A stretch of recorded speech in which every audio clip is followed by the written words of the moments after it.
Hello everyone, my name is Pestilence and today we are going to be reviewing not one, but two different mod combines. That's right, today we're reviewing thrashers and their harvesting heads that go with them. But if you like what I do here, give me a like, or better yet, give me a subscribe and you will receive more of this wonderful content on a semi-regular basis, as per that I still have a real world life and job and kids. But all that being said, I really would like to feel your love and support if you give me a like or a subscribe or both. Also, did you or someone you know have a W330 combine or a Case IH 1660 down there in the red? Let me know in the comments below. All that being said, let's get stuck into this review, and I'll show you what we got here, and I'll share my thoughts. As you can tell, this is not a mod combine. This is the New Holland TX32 with the TX32 grain head. I put this in here to show the class, the size category of combine, and also give it a good comparison to something that you will have in your vanilla game that you can say, well, do I really need these? Do I need to waste the download space and time getting it? All that being said, the TX32 grain head is 4 meters wide and comes in at $32,000. The New Holland Thrasher unit comes in at $100,000 and has various upgrades that you can give it. But this we're talking base unit here, so this is the base unit. It can have a 5-row corn head, but it's not made by New Holland. No. It is made by Ziegler and comes in at $19,000. And the Ziegler Corn Champion is the 5R model. Width of the 5-row is 3.4 meters wide. Now that I've said that, let's move on to our first mod. The John Deere 330 comes as you see it center your screen here. One mod gets you the grain head and the thrashing unit. I looked, I could not find a corn head, but dread not, there is a vanilla in-game corn head that works quite well with the John Deere 330. We'll cover that as well. The John Deere W330 comes in at a base cost of $102,000 US, has an advertised grain tank size of, wait for it, 14,200 liters. Now, I saw that and I was like, whoa, that's huge. So I tested it. It's not 14,200 liters, it's only 4,200 liters. But whenever you go into the purchasing screen, which we will do now, you will see that it's still advertised as, see, there's the W330, where is it? Right down here. 14,200 liters of grain tank capability. Nay. It's only 4,200. It is a typo. That's all I can say. So they probably need to get rid of that one right there. But all in all, not the biggest flaw I have ever found with a mod. That it's just something you need to know. That being said, it is a beautifully modeled pack, both head and thrasher unit. I will say this though, they don't get dirty. No, they don't get dirty at all, which I find kind of I don't know if it's biased or disconcerting. But other than that, though, outstanding job with the modeling. See the little flap there? And that's a hard rubber flap, by the way, that the unloading auger comes out from underneath. The stock auger light here on the side, all this wonderfully done, and I have to admit that they did a good job. And I promised you to tell you which corn head would work with it. You can use either of the Capello 4 or 8 row corn heads. The 8 row slows it down in the field. The 4 row, though, allows it to go down through the field at its maximum operations speed. So that's the one I'm going to review here. This is the stock in-game Capello 4 row.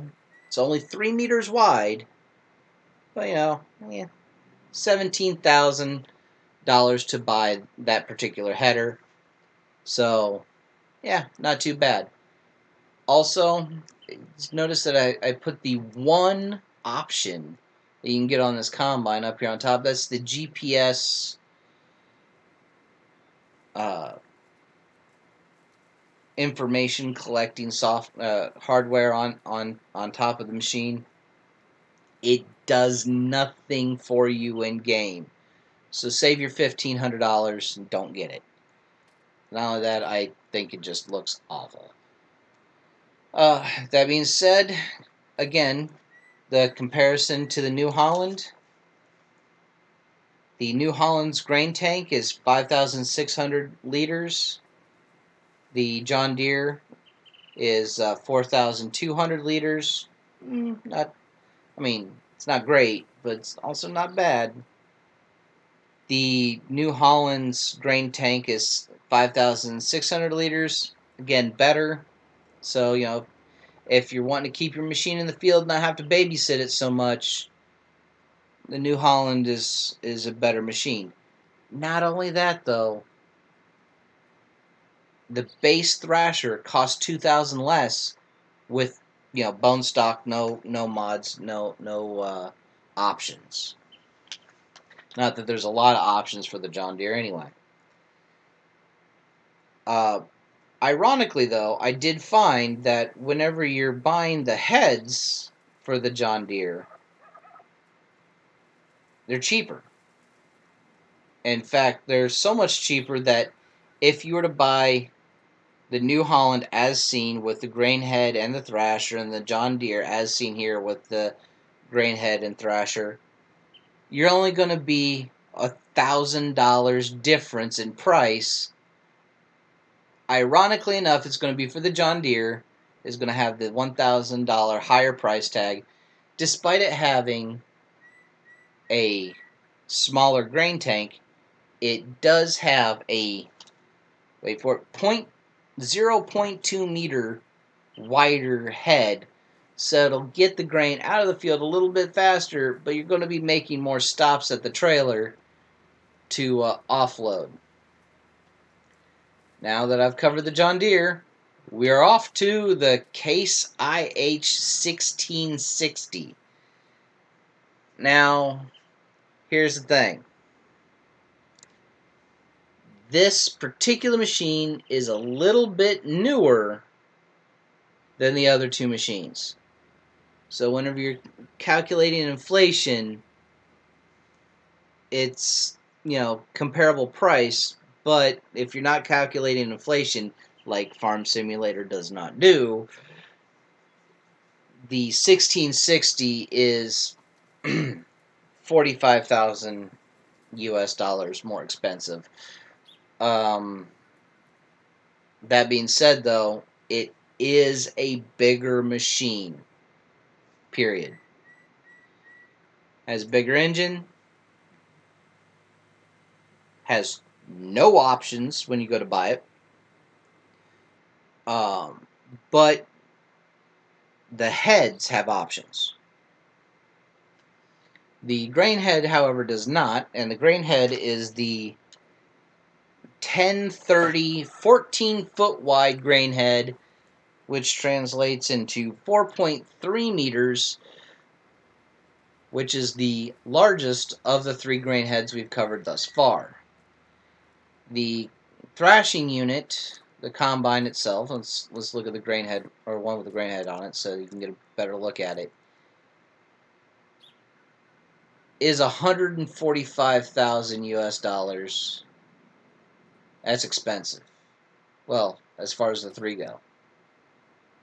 That being said, though, it has the largest grain take capacity by far, with 6,340 liters.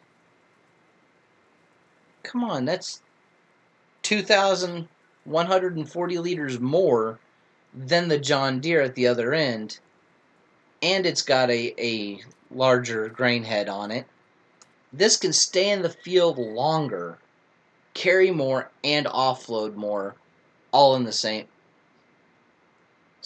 It can stay in the field longer because it can carry more grain in its grain hopper, and then it can offload that grain in the same amount of time as the TX32 or W330. Hands down, the better machine across the board. Let's go over here, though, and talk about the corn head for a second. The corn head has an option. It's only one, but it has an option. The corn head you can get as you see here, the 2206 model, which is the 2200 model range, and then the 6 meaning 6 rows, for 17,000, which I just want to point out is the same cost as the bone stock 4-row that you would have to buy for the John Deere. Just let that sink in. Same cost, more liters per hour through this head can be processed at the same speed. And when I say same speed, I mean same ground speed. That's just outstanding. But wait, there's more. The 2208 is obviously the 8-row corn head. Slows the machine down just a tad, but it can handle it. The 6-row corn head, is 4.5 meters wide, and that's just all there is to it. This is a solid machine, and honestly, look at the detail on the side. This is just outstanding. And in fact, complete with the hydraulic steering in the back. This says the coaster rear axle, which is plenty fine. I mean, it's a harvester. It doesn't need 4-wheel drive, in my opinion, but I have seen one had a rear wheel assist. Didn't help it the day it got stuck that I saw, but whatever. It happens. If money's no object and you're doing a realism playthrough and size of the machine matters because you got to take it down the road, I'd buy this one. Especially mid-game or early late game, if you're finally buying a combine and you want to throw your cash down, Case IH 1660 with the 1030 grain head and the 2206 corn head, that's a solid combination that you just can't beat. And ironically enough, the heads are cheaper for the Case IH than either the New Holland or John Deere. Ironically enough. But you're still going to end up paying a higher total price. Not to mention, this is the rub. This grain head, that corn head, and that thrasher are 3 separate mods. There's nothing to tell you in the mod workshop that is included with the Farm Simulator 2019 game. That says, hey, the 1660 and the 2600 or 2206 and the 1030 grain head all belong together in one pack. There's nothing that tells you that. There's nothing that points you at that. If it wasn't for the fact that I knew to look for the model numbers in the pictures of the of these three units, I'm willing to bet a lot of people wouldn't have figured it out. I don't know if these were all made by the same modding house. God, I hope they were, because the detail is just outstanding. I mean, look right down here. Look at this. The sickle bar and fingers of the cutting edge of this grain head are wonderfully rendered here. The spring fingers are also wonderfully rendered. Just outstanding job. This looks exactly like I remember it from when I was a kid. But I do go on. The people that made these mods or published them, they need to get together, put them in a pack so you can download them all at once. You know, I believe in the age-old strategy of KISS. Keep it simple, stupid. They made it as difficult as possible because you just have to figure it out yourself. The John Deere 330 combine and header are in a single pack. There's no question whether or not they belong together, because you download one, you get the other one for free. Again, both can be found in the mod catalog that is in the computer version. It's probably in the console version as well, but I'm not a console player, so I cannot attest to this. Now on to my the bad news of this critique, and that is, if you circle around here to the far side of this here truck, let's go in this way. Forgive me if I fall into the grain bin. That's where we're headed. If you notice, it clips through the top just a little bit. Now, I know what you're thinking. It's no big deal. It still reaches over the top, and you're not wrong. But if you're doing a realism playthrough and you want to make sure that you don't quote-unquote damage your equipment, one of the easiest way you can do that is hitting your discharge auger on trees. Another way is to, ram it into another vehicle. And if it's touching here on even, level ground, imagine what it's going to be like when you're rocking and rolling down through the field. Or if you're trying to pull up on this thing when you're overloaded and you're completely full, and you try to roll up on this trailer in the field. If you're on a hill where the trailer is just a little higher and you can't get to the other side, you're going to hit that auger first time every time. In fact, to illustrate this, here are the same three machines with their auger height illustrated as best I could. Now, that being said, New Holland has the highest auger height and, ironically enough, has the lowest starting point. No wonder its grain tank is so big. It's not any bigger front to rear or left to right, but it's deeper. So there you go. In Case IH, they got wider, they got longer, they got taller, and they just beat everybody to the punch. Man, look at this. This is outstanding. The hydraulic lines that go down to the transmission, the armatures for the shaker plates, all great work. Just great work all the way around. But there you go. That's my review of the John Deere 330 combine, which apparently doesn't get dirty, and the Case International Harvester 1660. And if this has been helpful for you, again, leave me a like and possibly a subscribe if you want to see more of my content. But most of all, let me know if you or a neighbor or friend of the family had one of these three machines. How'd they hold up? They're all pushing 30 years old, if not older. So, I'm just kind of curious. Everybody in the agriculture world, at least in America, likes to restore tractors and, return them back to better than new condition. Never see anybody restore a combine.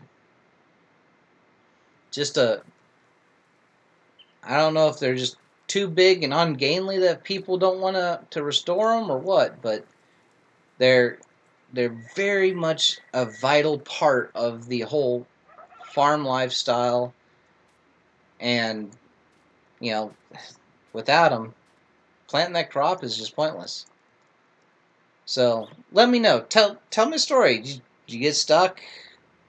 Did somebody get a big slug of green grass up inside the combine and decide that they're going to leave it until morning? That never goes well. Tell me your story down in the comments below. Until next time, I've been Pestilence. I'll see you next time.